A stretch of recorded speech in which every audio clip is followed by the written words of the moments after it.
क्या आपको पता है कि रामायण के युद्ध में ऐसे कुछ महायोद्धा भी थे जिन पर ब्रह्मास्त्र जैसा भीषण अस्त्र भी असर नहीं करता था? लंका युद्ध के दौरान जब देवताओं और ऋषियों द्वारा रचे गए भीषण अस्त्र शस्त्रों का वर्षा हो रहा था, तब कुछ योद्धा ऐसे थे जो अपनी तपस्या, वरदान और शक्ति के कारण अभेद्य माने जाते थे।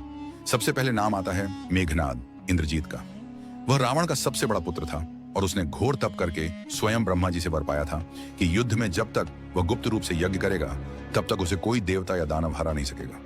उसकी शक्ति इतनी प्रचंड थी कि ब्रह्मास्त्र तक उसका कुछ बिगाड़ नहीं सकता था। दूसरे थे कुंभकर्ण। यह रावण का भाई था और अत्यधिक विशालकाय और बलवान। जब उस पर ब्रह्मास्त्र का प्रयोग किया गया तो वह केवल क्षण भर के लिए बेहोश हुआ, लेकिन उसका वध केवल भगवान राम के दिव्य बाणों से ही संभव हुआ। तीसरे योद्धा थे स्वयं हनुमान जी।